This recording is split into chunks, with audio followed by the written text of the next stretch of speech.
I'm into BDSM bondage, shit like that. Some people might find that weird, but I'm sure those people are into things others might find strange, so let's not judge. I mention this because it's important to what happened. It gives you an idea of the kind of company I often keep. The kinds of places I often find myself a BDSM club I'm a member of. That's where all this started. It was last weekend around 1 a.m. Saturday night, or early Sunday if you want to be a dick about it. And I was just an observer for the night. In these kinds of places, one sees all manner of interesting attire, lots of latex, zippers, chains. The man that summoned my attention and kicked this whole thing into gear was wearing a red latex suit that looked as if it were painted on. He said he'd seen me there over the past year, and that he knew I was serious about the life we'd chosen. He spoke cryptical, and everything about his tone and his choice of words made it seem like he was almost like a BDSM purist. He commented on my piercings and tattoos, commending me for my commitment to my body modification. I don't have anything extreme, just sleeves and a few piercings. He then told me I was ready to ascend to the future. It was fucking weird, but I like weird, so I was intrigued. I asked what he meant, and he said that the club in which we stood was a child's playhouse, a diet, sugar-free version of where I belonged. Mind you, he said this as we stood in a room featuring a woman suspended from the ground, hogtied, having her stomach and legs whipped with a cat o' nine tails. I've never been particularly into the most extreme stuff, but again, I was intrigued. Part of me thinks that I wasn't the person who was supposed to get the card, and that the man in the red latex suit mistook me for someone. The man in the red latex suit handed me a business card that gave only an address and a brief instructions. He told me to go join the upper echelon that night because I'd earned the opportunity. When prompted, I was to give that night's password, Omega. I put the address into the GPS on my phone and found that it was located in the downtown area of the city in which I live. Had it been a rough neighborhood or the middle of nowhere, I'd have given it more consideration, but the address was to one of the largest buildings in the city, and for some reason that gave me a little peace of mind. I know that's foolish, but curiosity, as they say, killed the cat. I left the club and went to the building. I pulled into the parking garage and drove to the 4th level per the instructions on the card. Once there, a valet opened my door, and I was walked into the building and up to the 27th floor, the hallways of which were lined with people holding odd positions like some kind of live art installation. I was taken into a part of the building that was cornered off, and I saw what I thought was the aforementioned upper echelon. And it looked no different than where I'd been a half hour prior, only better lit, which wasn't necessarily a good thing. There were maybe 60 people there, and they were all wearing the same sort of BDSM gear as the club I'd come from, only these people had more body modification work done. I hadn't been asked for the password at this point, so I wasn't exactly sure why I'd been sent to this place, as if it were such a huge setup from what I'd been into for years. But then the lights dropped and 2 bowls filled with a flammable liquid that sat upon waist-high pillars were set ablaze, and a man stepped between them. The man was wearing a normal business suit, but his face had all sorts of modifications done to it, from tattoos to piercings to all sorts of bumps, till his nose having had the skin between his nostrils removed, leaving simply a nose with a large hole. He gave a speech welcoming everyone, inviting them to have a good time. But then he began talking about something more. This place is inclusive of all the most extreme, the most imaginative, the most different. There should be a few of you in the crowd that were given a password.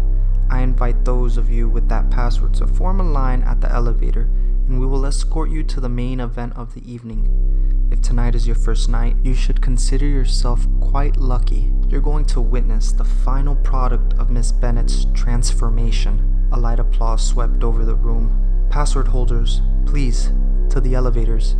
I, along with about 15 other people, went to the elevators, and before we stepped into either of them, we whispered the password to a large man in a suit. Up to the 30th floor we went, and stepping off the elevator, there were sheets on either side of us, creating a sort of makeshift hallway. We followed this path until we reached a large open area. at the back of which an area hidden by yet another sheet. This one hung horizontally, almost like a stage with its curtain pulled. We were led into the open space, and for about 40 minutes we all just kind of stood around conversing amongst ourselves. I found someone else who was also there for the first time, and when we tried to ask others what we were going to be seeing, each person said that we just needed to see it for ourselves. One man did say that the last time they had one of these events was over a year prior, so he couldn't be exactly sure what they'd be seeing, but he had an idea. "You have all seen the most extreme of body modifications," a voice boomed as the light dimmed. "Holes where holes shouldn't be, splits where things should be together, things together where they should be apart. Well, we've got something new for you today, something you've never seen, something that will amaze you as it amazed us to perform on the lovely, the brave Miss Bennett. In a few moments, you will be the first to see what will undoubtedly become the new rage in the body modification world. Welcome to the stretching party." The person I'd met and I began trading guesses as to what was going to have been stretched on this Miss Bennett woman, both eagerly anticipating the reveal while also a bit nervous. I mean, I was into the lifestyle, but I didn't want to see anything too gruesome, and all signs were pointing to the fact that this was going to be more hardcore than I was used to. A short time later, a drum roll began emanating throughout the room. "Ladies and gentlemen, prepare yourselves for a truly one-of-a-kind woman." That same voice blared over a loudspeaker.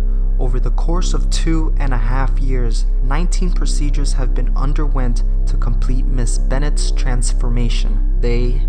You all don't want to hear me talk. I give you phase 24 of the stretching party." And with that, the curtain slowly drew back, revealing what was indeed a stage. The whole room got so quiet you'd been able to hear a mouse skitter across the floor. Then came the footsteps. Clunky, uneven footsteps coming from somewhere behind and to the other side of the stage. The steps got louder as they got closer to the stage. Then I saw the silhouette and my heart sank to my stomach. A black figure, thinner than thin, standing tall, leaning hard to her left. 2 spotlights burst on, flooding the stage with light as gasps and hushed whispers filled the viewing area. She limped towards the stage on legs that were twice as long as my own, with braces on them to keep her standing. Her torso was extended, with a space each above and below her ribs that isn't there on the average person. As I said, she was hunched over, hard to the left, and her arms, which looked like they had 2 extra wrists, each hung down and swayed as she stuttered, stepped out, aided by a man in a suit on either side of her. Her jaw had somehow been unhinged, making a deep underbite on a mouth that couldn't possibly close, a massive black hole on a face that was twice as long as it should have been.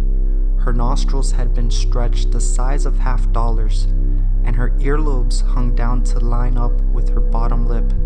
The men helped her to the center of the stage and stood ready to catch her if she fell as she slowly, clumsily, awkwardly twirled around in a circle. As she did, I saw that there were several more notches in her bent spine than there would normally be. The voice came back over the loudspeaker. "Miss Bennett has dedicated herself to our community, becoming without question the most modified woman on the planet. We have aided several titanium rods in her to act as new bones, and performed a number of skin grafts to cover the extra space. This woman is the 8th wonder of the world, and you all have the privilege of being the first to lay eyes upon her." The room filled with a light clap from guests both amazed and horrified. A gurgle left the gaping maw of the at least 9-foot-tall Miss Bennett as she stood on braced, yet still wobbly legs. I looked around the room and found one couple aggressively kissing each other, another man masturbating, and others whispering to themselves and pointing up at the stretched woman. It was at that point that I decided I had enough. I said bye to the guy I had been talking to, who ignored my departure and just kept staring at the woman on the stage with what I can only describe as rapacious eyes.